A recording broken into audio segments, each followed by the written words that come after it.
આપણે પ્રભુ ભજનમાં રહીએ.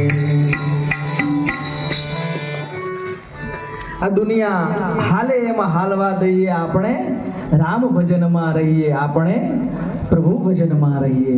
સંત મહાપુરુષોની કૃપાથી આપણા જીવનની અંદર, આપણા ભીતરની અંદર પરમાત્મા પ્રત્યેનો ભાવ, ભજનનો જો ભાવ હશે તો સદગુરુ મહારાજ હેન કેન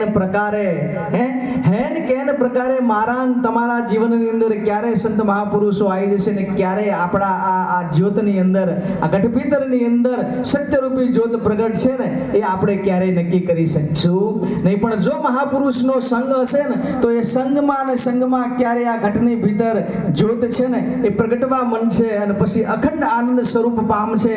એ પછી આપણને પણ ખબર રહેશે નહીં. એક વખત સૂર્યનો જ્યારે અસ્ત થવાનો ટાઈમ હતો, સંધ્યાટાણું બરોબર થઈ રહ્યું હતું, પક્ષીઓ પણ પોતે પોતાના માળામાં જઈ રહ્યા હતા, ગાયનું ધન પણ ઘર તરફ વળી રહ્યું હતું, ખેડૂતો પણ કામ કરીને પોતાના ઘર તરફ વળી રહ્યા હતા. અને સૂર્યનારાયણ જ્યારે ઢળવાનો ટાઈમ થયો ત્યારે અચાનક સૂર્યનારાયણ ભગવાને કીધું કે હવે તો હું આ દિવસમાંથી અત્યારે રાત તરફ હું અસ્ત થઈ રહ્યો છું, પણ કદાચ હું અસ્ત થઈશ પછી કદાચ આમાંથી અંજવાળું પ્રગટાવવું હોય તો કોણ અંજવાળું પ્રગટાવી શકશે? ત્યારે પશુ પક્ષીથી માંડીને, પાંદડાથી માંડીને, મોટા વૃક્ષ સુધી, નાનું એવું જીવજંતુ માંડીને હાથી જેવા પ્રાણી સુધી અનેક મનુષ્યને બધાને જ્યારે કીધું ત્યારે કોઈએ એનો જવાબ ન આપ્યો.